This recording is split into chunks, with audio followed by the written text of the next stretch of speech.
Hi hello అందరికీ నమస్కారం. Welcome to our channel. నేను Aditya. AP Amaravati brand image క్రమంగా పెరుగుతుంది. ఇప్పుడు ఏపీలో భూముల రేట్లు ఏ విధంగా ఉన్నాయి, ఇప్పుడు ఒకళ్ళు ఇన్వెస్ట్మెంట్ పర్పస్ ఏపీలో మనం భూములు కొనొచ్చా లేదా, ఒకవేళ కొంటే ఎక్కడ కొంటే బాగుంటుంది, ఫ్యూచర్లో రేట్లు పెరిగే ఛాన్సెస్ ఏమైనా ఉందా, లేకపోతే ఇంకా కొంతకాలం వెయిట్ చేసి కొంటే బాగుంటుందా, ఇలాంటి ఎన్నో అంశాల గురించి తెలుసుకునే ప్రయత్నం చేద్దాం. సో ప్రస్తుతానికి మనతో పాటు స్టూడియోలో ఉన్నారు real estate expert Sanjay Nayak గారు. సో వారిని అడిగి తెలుసుకుందాం. నమస్కారం సార్. నమస్కారం సార్. సార్, ఇప్పుడు ఏపీలో టీడీపీ అధికారంలోకి వచ్చిన తర్వాత రాజధాని ఆ ఏరియాలో భూముల రేట్లు అమాంతం పెరిగాయని ఇలా ఒక టాక్ నడుస్తూ ఉంది.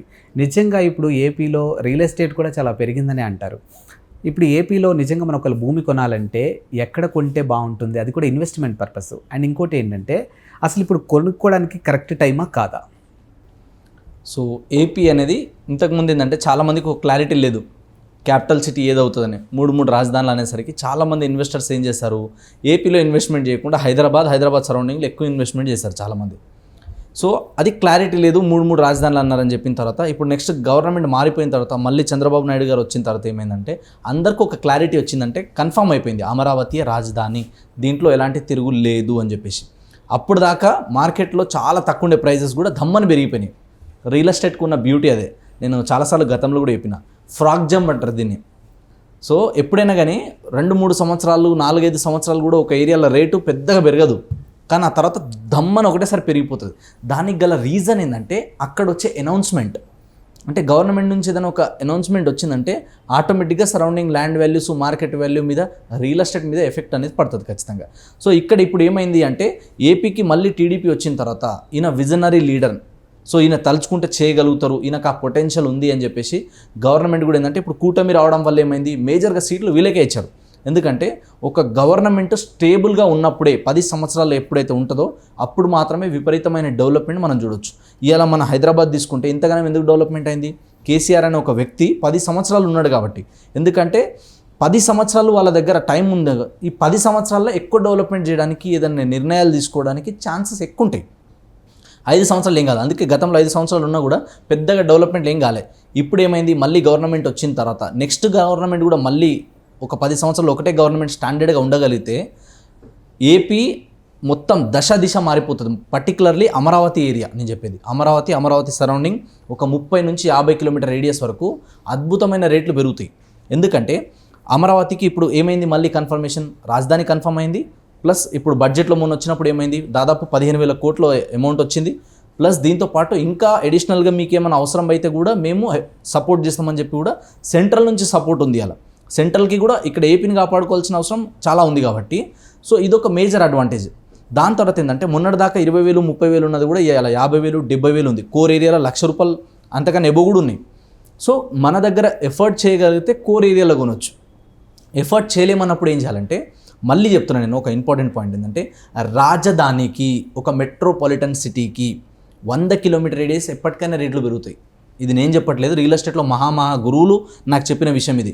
200 కిలోమీటర్లు పెరుగుతుంది అంటే గ్యారంటీగా. కానీ ఫస్ట్ ఫేజ్లో మనం ఎక్కడ దాకా పెట్టుకోవాలి టార్గెట్, 100 కిలోమీటర్. ఇప్పుడు అది కొత్త బేబీ, అమరావతి అనేది ఇప్పుడే స్టార్ట్ అయింది కాబట్టి ఇప్పుడు అక్కడ ఏంది 50 కిలోమీటర్లు వెళ్ళాల్సిన అవసరం లేదు, 20-30 కిలోమీటర్ రేడియస్లోనే మంచి స్కోప్ ఉంది. సో అమరావతికి కనెక్టింగ్ రోడ్స్ ఎలా ఉన్నాయి, ఎక్కడెక్కడైతే కనెక్టింగ్ మంచిగా ఉన్నాయో, ఇప్పుడు నెక్స్ట్ ఓఆర్ఆర్ కూడా ఇస్తామంటున్నారు. దాదాపు అది ఒక 160 కిలోమీటర్లు 180 కిలోమీటర్లు అని కూడా విన్నాను నేను.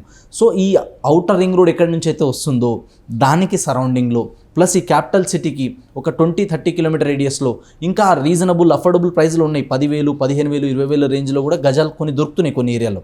సో అవి ఎక్కడెక్కడ ఉన్నాయన్నది వాళ్ళు సెలెక్ట్ చేసుకొని మనకి ఎక్కడ ట్రాన్స్పోర్టేషన్ ఫెసిలిటీ ఈజీగా ఉంది, ఎక్కడ ఎమ్యూనిటీస్ బాగున్నాయి, ఎక్కడ డెవలప్మెంట్కి ఎక్కువ స్కోప్ ఉంది, ఎక్కడ ల్యాండ్ మంచిగా ఉంది, ఇది కూడా చాలా ఇంపార్టెంట్. ఇది చూసుకొని మనం ఇన్వెస్ట్మెంట్ చేయగలిగితే అమరావతి సరౌండింగ్లో ఉన్న ఏరియాస్ అన్నీ కూడా ల్యాండ్ వాల్యూస్ ఖచ్చితంగా పెరిగినాయి. ఇంతకుముందు ఏం లేదు, బట్ సడన్గా మళ్ళీ గవర్నమెంట్ కన్ఫర్మ్ చేసిన తర్వాత, రాజధాని అని కన్ఫర్మ్ అయిన తర్వాత రేట్లు పెరగకుండా ఉండవు, ఖచ్చితంగా పెరుగుతాయి. సో దీంతో పాటు ఏంది, ఇప్పుడు ఏంటంటే గవర్నమెంట్ ఇప్పుడే ఫామ్ అయింది. సో నెక్స్ట్ ఇంకా ఏమంటున్నారు, వేరే రాష్ట్రాలు వేరే దేశాలు కూడా తిరిగి అక్కడ నుంచి ఇన్వెస్ట్మెంట్స్ అన్ని ఇక్కడ తీసుకొచ్చి ఇక్కడ ఇండస్ట్రీస్ ఎంప్లాయ్మెంట్ జనరేట్ చేసే విధంగా మేము హెల్ప్ చేస్తాం. సో దానివల్ల ఏమవుతుంది, సరౌండింగ్ ల్యాండ్ వాల్యూస్ పెరగడమే కాదు, ఎంప్లాయ్మెంట్ ఆపర్చునిటీ పెరిగిపోతుంది. ఎంప్లాయ్మెంట్తో పాటు మేజర్గా పెరగాల్సింది ఇన్ఫ్రా పెరుగుతుంది. ఎప్పుడైతే ఇన్ఫ్రాస్ట్రక్చర్ పెరుగుతుందో మీరు రాసి పెట్టుకోండి, ఎక్కడైతే డెవలప్మెంట్లు అయితే అక్కడ జనాలు వస్తారు. కానీ చాలామంది ఏమనుకుంటారంటే జనాలు ఎప్పుడైతే వస్తారో అప్పుడు బాగా డెవలప్ అవుతుంది అనుకుంటారు. కాదు, డెవలప్మెంట్ మీరు చేస్తే జనాలు ఆటోమేటిక్ వచ్చేస్తారు.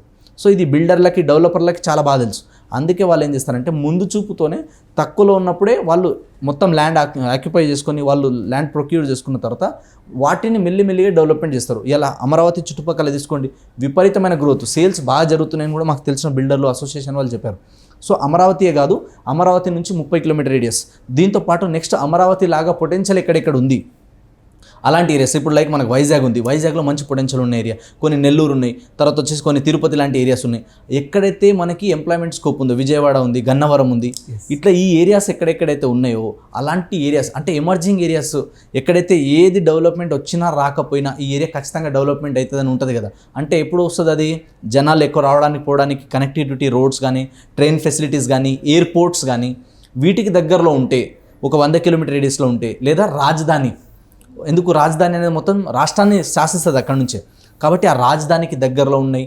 అలాంటివి ఎప్పుడైనా ఎక్కువ గ్రోత్ అవ్వడానికి స్కోప్ ఉంటుంది. దీంతో పాటు ఏంటంటే ఎంప్లాయ్మెంట్ ఇండస్ట్రీస్ ఎక్కడెక్కడ ఉన్నాయి, ఎక్కడైతే ఆల్రెడీ మనకి మంచి స్కోప్ ఉంది, ఆల్రెడీ చాలామంది ఇక్కడ వచ్చి ఉంటున్నారు అన్నప్పుడు అలాంటి సిటీస్ని, కాలనీస్కి, టౌన్స్కి, సిటీస్కి దగ్గర ఉన్నప్పుడు Tier 1, Tier 2, Tier 3, Tier 4 cities అని ఉంటాయి. అంటే 1,00,000 జనాభా కన్నా ఎక్కువ ఎక్కడైతే ఉన్నారో, ఎక్కడైతే మున్సిపాలిటీస్ ఉన్నాయో అలాంటి ఏరియాస్కి మనం దగ్గర ఉంటే ఎక్కడైనా సరే ఖచ్చితంగా అప్రిషియేషన్ వస్తుంది. అండ్ అమరావతికి ఇంకా డెవలప్మెంట్కి ఎక్కువ స్కోప్ ఉంది, ఇప్పుడే స్టార్ట్ అయింది కాబట్టి రానున్న రోజుల్లో విపరీతమైన గ్రోత్ అనేది వస్తుంది. బట్ ఇమ్మీడియట్గా ఓవర్ నైట్ అవ్వదు, ఎందుకంటే లాస్ట్ 4-5 years బ్యాక్ ఇన్వెస్ట్మెంట్ చేసిన వాళ్ళు ఇలా మంచి అప్రిషియేషన్లో ఉన్నారు, ఇలా వాళ్ళకి మంచిగా పెరిగింది. సో నెక్స్ట్ నేనేమంటా అంటే నెక్స్ట్ ఇంకొక 5 to 10 years మీరు వెయిట్ చేయగలిగితే ఇంకా అద్భుతమైన రిటర్న్స్ వస్తాయి. ఆ తర్వాత మనం కట్టుకొని ఉండాలన్నా ఉండొచ్చు, లేదా డెవలప్మెంట్కి ఇవ్వచ్చు, లేదా దాన్ని డెవలప్ చేసి రెంట్కి ఇవ్వచ్చు. చాలా మల్టిపుల్ రకాల బెనిఫిట్స్ ఉంటుంది కస్టమర్లకి. కాబట్టి అమరావతి సరౌండింగ్ ఎక్కడ ఇన్వెస్ట్మెంట్ చేసినా ఇప్పుడు మీకు 20 నుంచి 30 కిలోమీటర్ రేడియస్లో తక్కువ బడ్జెట్లో వస్తున్నాయి, అక్కడ ఇన్వెస్ట్మెంట్ చేయండి. ఇన్వెస్ట్మెంట్ చేసి వెయిట్ చేయండి. అంతేగాని మళ్ళీ ఇది అవుతుందో లేదో, ఇక్కడ డెవలప్మెంట్ కాకపోతే ఎట్లా, అట్లా కాకపోతే ఎట్లా అని ఏం లేదు. ఇప్పుడు ఏ గవర్నమెంట్ మారినా ఒకసారి అమరావతి ఫైనల్ అయిపోయింది, ఒకసారి స్టార్ట్ అయిపోయిందంటే ఇక దాన్ని ఆపనికి లేదు ఇప్పుడు. ఎందుకంటే గతంలో చాలామంది చూస్తారు, సో జనాలు కూడా విసిగిపోయి వాళ్ళు ఫిక్స్ అయిపోయారు. ఎందుకంటే రాజధాని లేనిది ఎన్ని రోజులు ఉంటుంది రాష్ట్రం అని చెప్పేసి కూడా చాలామంది ఇబ్బంది పడ్డారు. ఇప్పుడు క్లారిటీ వచ్చేసి ఇప్పుడు వర్క్ స్టార్ట్ అయింది, సెంట్రల్ గవర్నమెంట్ నుంచి ఫండ్ వచ్చినాయి కాబట్టి దీంట్లో ఎలాంటి మార్పులు ఉండవు. ఇంకా ఏ పార్టీ గెలిచినా కూడా రాజధాని అనేది సేఫ్. కాబట్టి రాజధాని నుంచి 30-40 కిలోమీటర్ రేడియస్లో మీ బడ్జెట్ ఎక్కడైతే సహకరిస్తుందో, కోట్లలో ఉంటే ఎకరాలలో కొనండి, లేదా కనీసం ఎకరాలలో కాకపోతే మనం గజాలలో అయినా కొని పెట్టుకోవాలి. అది కూడా కొనకుండా మనం చూస్తున్నాం అనుకోండి, అరే అప్పుడు మంచి టైం ఉండే, మా దగ్గర డబ్బు ఉండే, లేదా లోన్ ఆప్షన్స్ ఉండే, అయినా మేము కొనలేకపోయినాం, ఇవాళ అది కొనుక్కుని ఉంటే నేను కూడా కోటీశ్వరనే అవుతుండే అన్న ఫీలింగ్లో ఉండిపోతారు చాలామంది. కాబట్టి ఇప్పుడు మనం కొంచెం డేర్ చేసి ఇన్వెస్ట్మెంట్ చేయగలిగితే ఫ్యూచర్లో అద్భుతమైన రిటర్న్స్ వస్తాయి, దానికి ఎలాంటి డౌట్ లేదు. అమరావతి సరౌండింగ్ అయితే అద్భుతమైన రిటర్న్స్ పెరగడానికి స్కోప్ ఉంది. Thank you sir. Thank you.